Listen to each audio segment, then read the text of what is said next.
I'm David Cloud, author of the series The Satanic Attack on Sacred Music, which was video recorded in September 2019. There are 10 major presentations in this series, some of them spanning multiple segments. Emotions and the music issue, the spiritual environment of the music issue, in which we deal with the kinds of homes and the kinds of churches that we must have to win this battle. Music's role in the great changes among fundamental Baptists, Bob Jones University, Majesty Music, the New Calvinism and the Gettys, Lancaster's role in the downgrade, contemporary Christian music, a bridge to dangerous waters, the language of music styles, congregational singing and the contemporary music issue, the history of Southern gospel, and the music issue in a nutshell. The entire series is available online for viewing and downloading at www.wayoflife.org. The Satanic Attack on Sacred Music. For Jesus, ye soldiers of the cross, lift high his royal banner. We're dealing with the language of music style. That the music is a language, and that the message of the music needs to fit the message of the word. And we're looking at some of the elements of the world's music.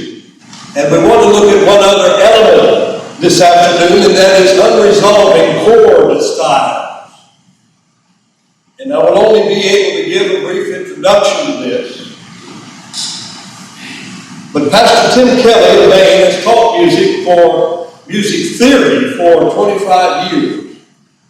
And was deeply involved in pop music. He played music in rock bands and is a professional piano tutor, understands music at many levels.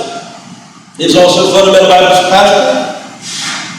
He has analyzed the role of chords in the creation of sacred versus contemporary styles extensively. Chords, the use of chords.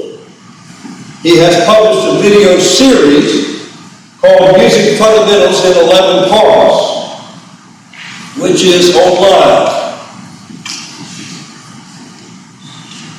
And the last 3 parts of this 11-part series deal in a more focused way on chords themselves and their role in CCM. He illustrates everything with a piano. So all we're doing here in this last segment of the language of music styles is giving a brief overview of Pastor Kelly's teaching on this subject. He uses the best-selling textbook, Music in Theory and Practice by Bruce Bidward and Marilyn Saker, top-selling music theory textbook, to show that there are fundamental laws to music recognized by the secular world, written by secular music educators, top of the line. They have no agenda other than teaching fundamental laws of music that are universally recognized. They have no dog in this business of Christian music. There's no part of that. No agenda whatsoever. Chords are a group of individual notes that make up a harmonic sound. Movement from one chord to the next is a chord progression, or harmonic progression. A series of chords presents a musical statement, and the 2 chords at the end of a phrase act like punctuation in a written sentence. I find all of this very interesting. Music compared to sentences, beginnings and ends, periods, semicolons, commas, music and language. These two chords are called the cadence. The cadence.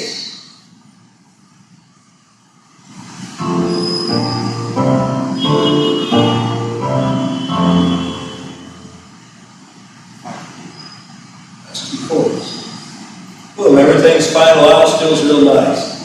It's all settled and resolved. Sentence is over. Start a new sentence. You can hear that, fix that. You don't have to know anything about music to feel that that's good. Something is resolved and settled now. Right. That's simply the use of chords. Pastor Kelly shows that chords are misused in multiple ways to produce the contemporary sound. In fact, contemporary song writers break basically every rule. We've seen that because they are copying the world's rebel pop music.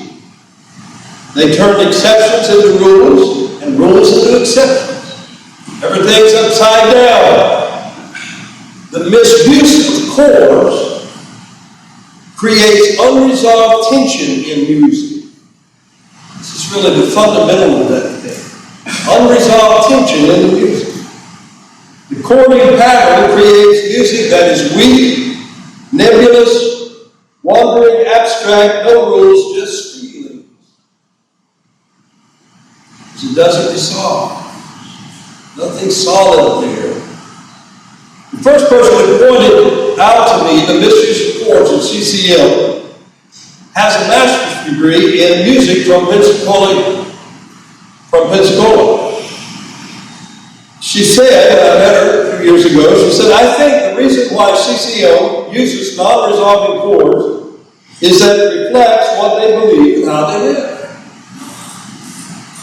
If you're singing about doctrine, you want your music to reflect that. Right.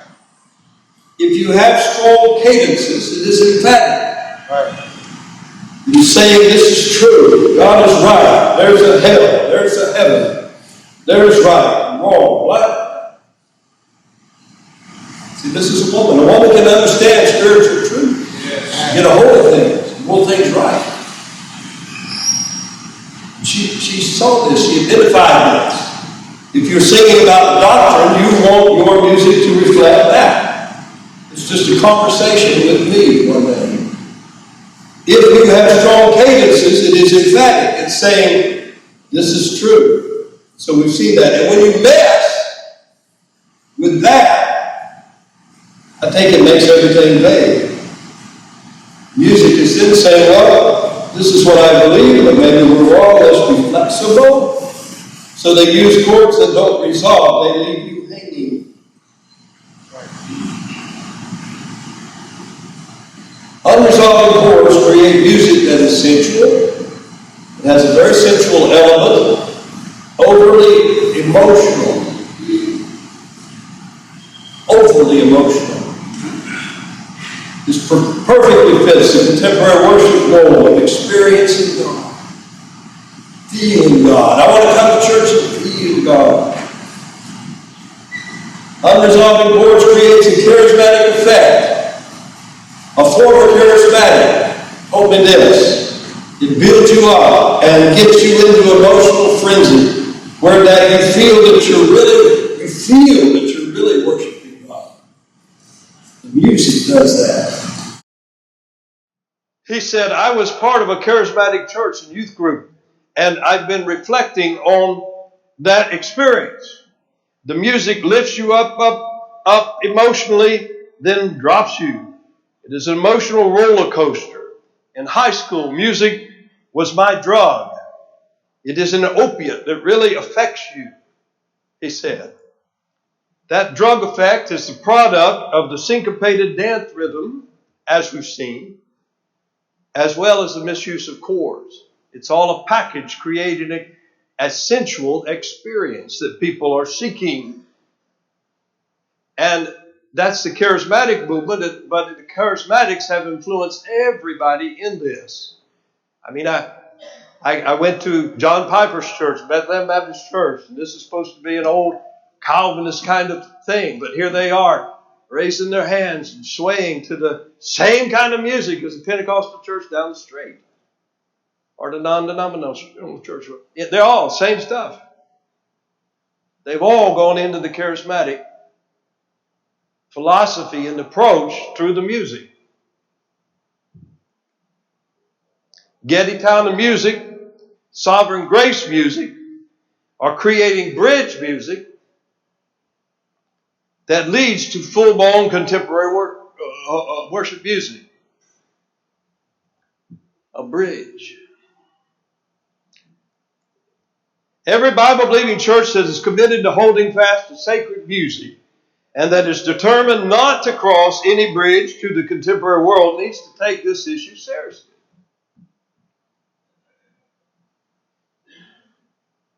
Pastor Kelly gives many examples of how that chords are misused in contemporary worship music and fundamentalist bridge music.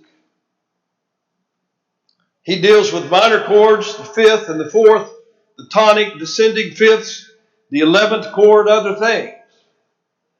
He gives a pretty good introduction to the issue of chords and their proper use and misuse in that 11-part series.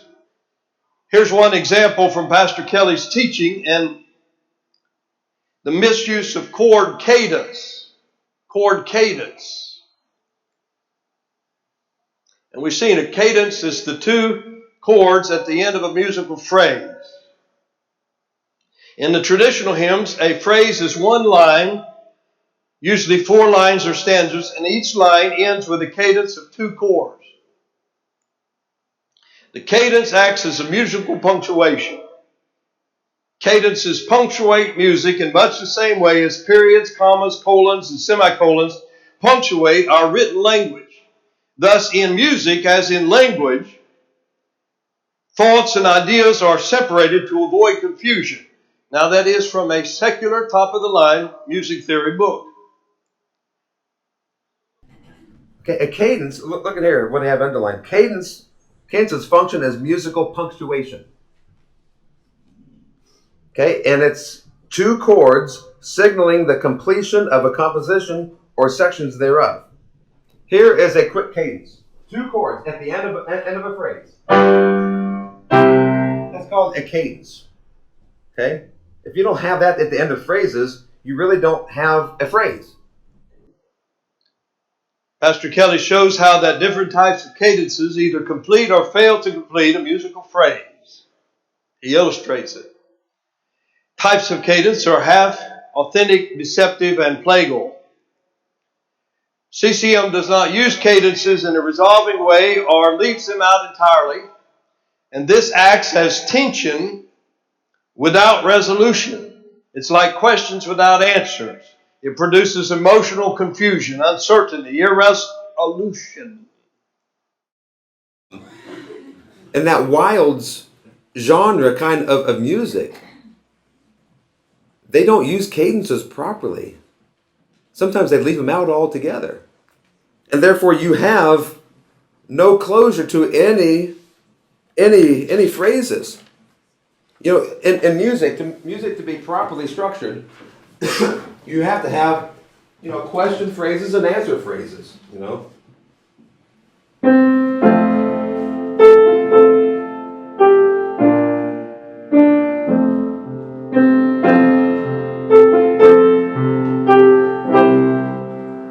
There's the question phrase. Okay? That ended on what they call a half cadence. A half cadence is a question mark. And that's exactly what it does. It ends on the 5 chord. But it's not finished yet, is it?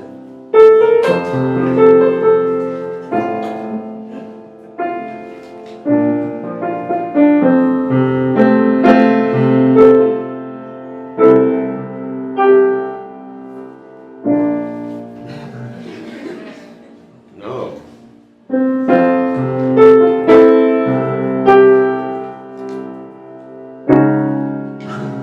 No. There it goes. Okay. So, but if you don't put any cadences, it just kind of keeps. Let me give you an example. If you don't use any cadences.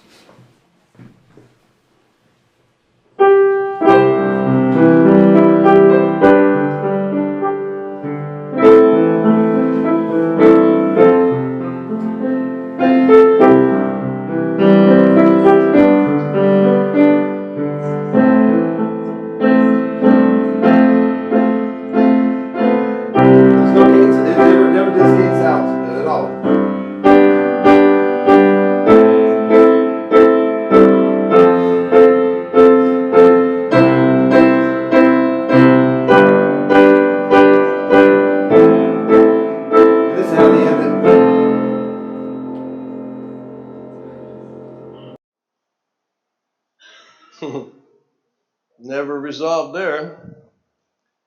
Just kept going. Sentence was never finished. And that's pure contemporary, of course, that last one. So that's kind of teaching he's giving about the chords.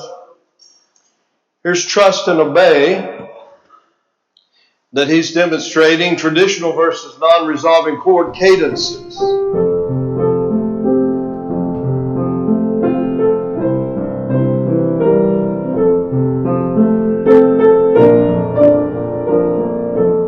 Kind of invitational.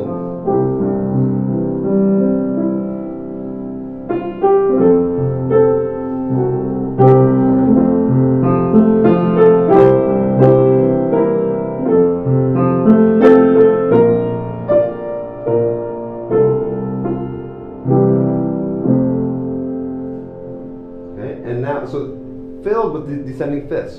50-50. 50% of them were descending fifths. The other ones were either ascending fifths or any of those other ones. Okay? Now I'll play it with no descending fifths.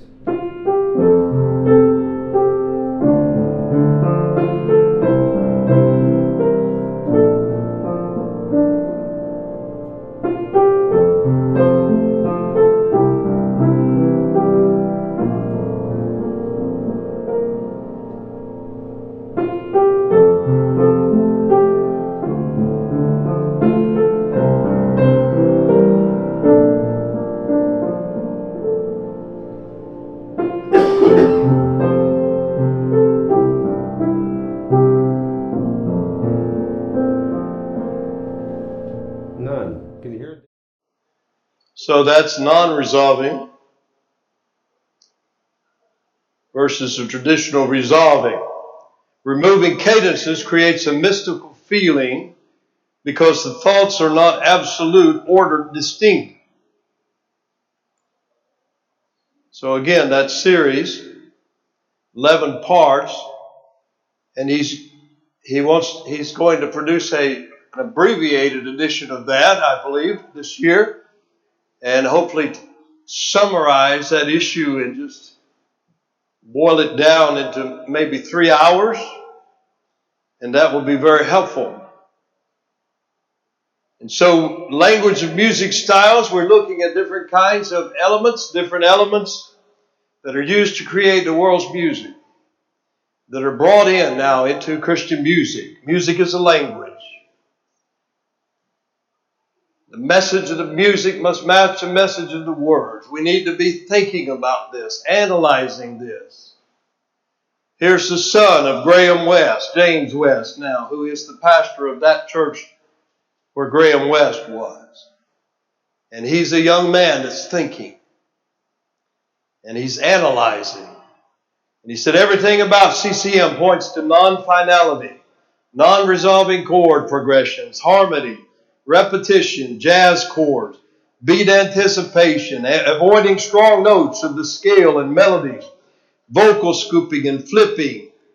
It all points to ever learning, never coming to the knowledge of the truth. The wicked are like the troubled sea, which cannot rest, whose waters cast up mire and dirt. The way of peace have they not known, etc. This music appeals to those who want to entertain doubt and who want to question rules and are willing to despair of ever finding wholesome and righteous answers to life problems. And so we need to think. We need to have a biblical testing mindset about everything and not grow weary in that. So, oh, well, I've learned about this and I've learned about that. Where does it stop? It doesn't stop unless we're fully protected. Well, I fought this battle and I fought that battle and I'm tired of fighting. Well, then you'll be destroyed. Got to fight every battle that needs to be fought. That's how many battles we fight. Every one of them. Whatever it takes to protect the churches, our families, our grandkids. Simple principles, biblical principles. They can be applied to any part of the world. They'll work. You have to take the same principles and apply them but they work anywhere. There's churches in America that are standing by conviction for sacred music.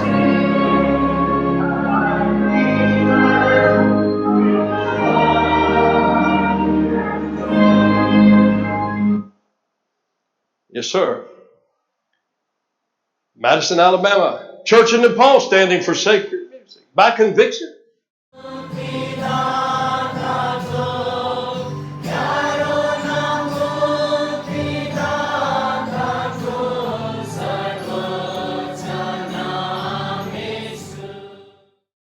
Church in Spain standing by conviction.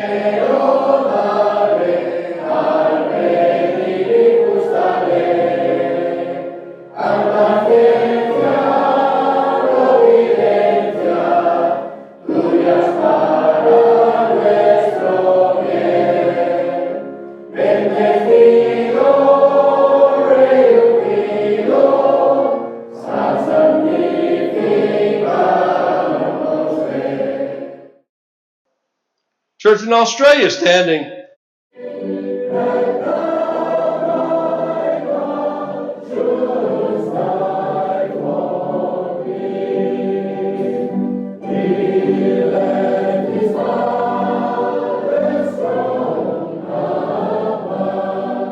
And a church in the Philippines standing by conviction for sacred music.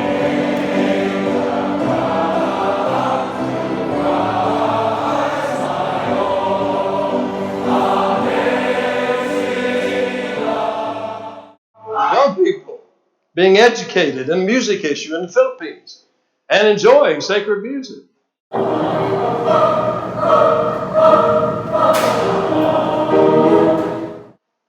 In the Philippines. So, anywhere, these principles will work.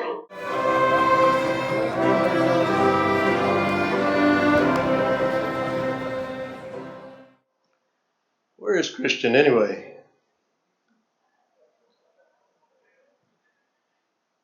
Now, we've got to end by discussing the power of soft rock. There is no safe way to borrow from the world's music styles. No safe way. Every element of the pop style is designed to affect the body, to be sensual and to be addictive. There's no way you can borrow from rock music and tone it down and soften it without it still being fleshly and addictive. And the following clip is from a popular Fundamental Baptist college, which is West Coast, and it illustrates what's happening in many other places. Independent Baptists that in the beginning of their slide toward contemporary music want to try to take the rock out of Christian rock, tone down the rhythm and make a fundamentalist edition of CCM. Prayer for a Friend by Casting Crowns. My friend to you, my best friend in the world, I know he means much more to you. I want so much to help him, but this is something he has to do. And Lord, I lift my friend up to you. To you, that's beat anticipation. Graham West commented on that. He said it's loaded with beat anticipation, major element of rock and roll as we've seen. It appears, he said, that the vocalists have successfully suppressed their body movements. They're standing rock still.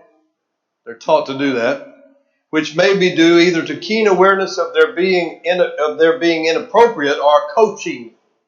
In my opinion, this is dangerous spiritually because it masks the true spiritual nature of the music. If the body tends to move sensually to a piece of music, the answer is not to suppress the movement, but to reject the music. If we accept that music is not neutral in its spiritual direction, then we dare not turn our backs on the warnings of so many godly men of the past and the testimony of so many wicked musicians that it is the rhythm above all other features of contemporary music that promotes rebellion and sensuality. The essential spiritual character of fleshly music does not change if we dress nicely or suppress sensual bodily movements. nor if we play on classical instruments, nor if we do it sincerely as an offering to God, nor if we do it with all our hearts, nor if the words are biblical and edifying. These are outward trimmings and do not change the spiritual character of the music itself, and the consequences of that character will inevitably surface. Can a man take fire in his bosom and his clothes not be burned? Can one go upon hot coals and his feet not be burned? And so here's another example of a church trying to tone down the rhythm, but borrowing things from Christian rockers. Hillsong in this example. And then we're going to show the real thing, the real Hillsong. A song about the power and the greatness of our Savior.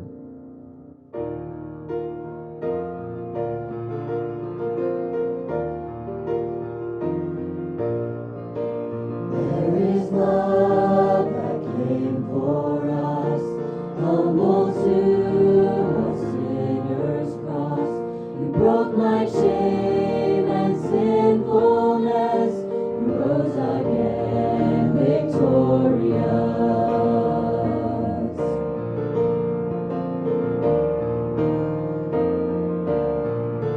Faithfulness none can deny, through the storm and through the fire.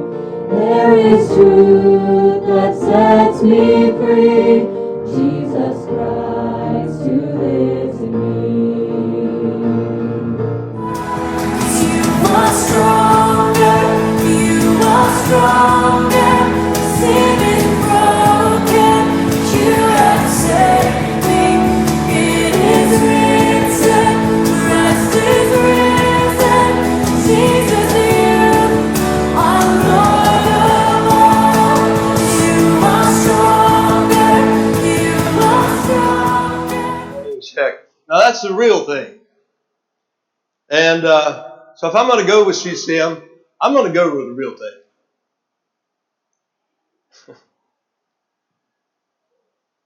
Now, if you're going to go with rock and roll, go with rock and roll.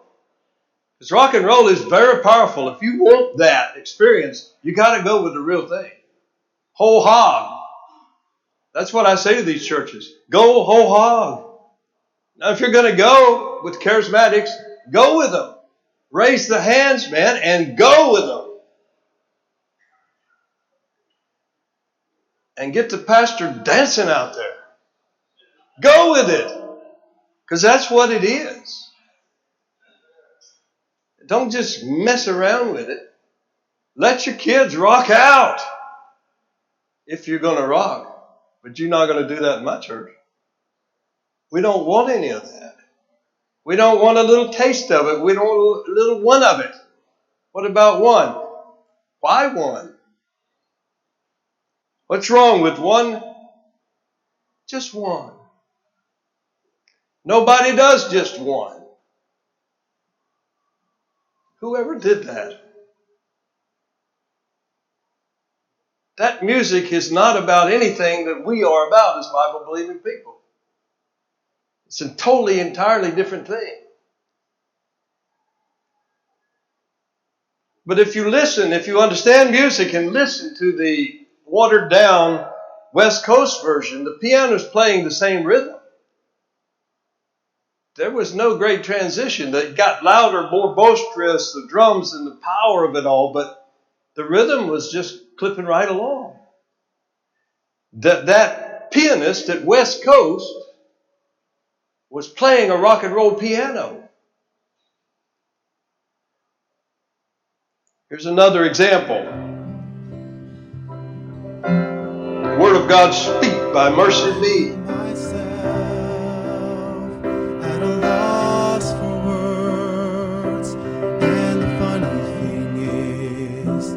It's okay. The last thing I need is to be heard, but to hear what you would say. Word of God, speak. Would you pour down like rain? washing my eyes to see your majesty. Well, there you go. But it's the same stuff. The rhythm was the same all along. That pianist at West Coast was creating. Mercy me, they are rockers. Man, they know how to rock. I don't want any of their stuff. I don't want to identify with them. I don't want to tone down any of their stuff. I don't want any of their stuff. Why should we need any of their stuff? They are a bridge to all that stuff that we warned about. Why in the world? With endless supply of good sacred music. Endless. Why in the world are they messing with this? They're messing with this because that's who they are. That's where they are. But they're restricted in how far they can go yet. So there's a hindrance to them being full-blown what they really are in their daily lives. Somebody over there is big time listening to Mercy Me, Hillsong. I mean big time, full-blown all the time. And loving it. And then think, I can't do that in church, but take some of it down, and the pastor, he doesn't have a clue. But all the kids have a clue. So that's what's happening. And then in that, they will be borrowing the world's singing style. So there it is.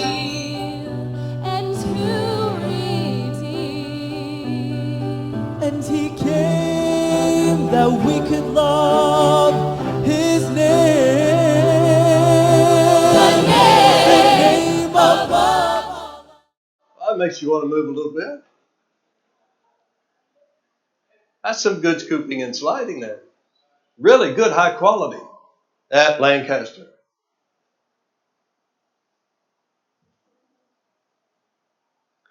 It's bad stuff, but it's good quality bad stuff. This is the age of the internet. I fell in love with this song when it was sung in our church today. I got home to find the lyrics on the internet. That's a comment on a YouTube video. We Will Remember by Tommy Walker. We will remember. He's a great rock singer. He sings rock. He doesn't need a guitar.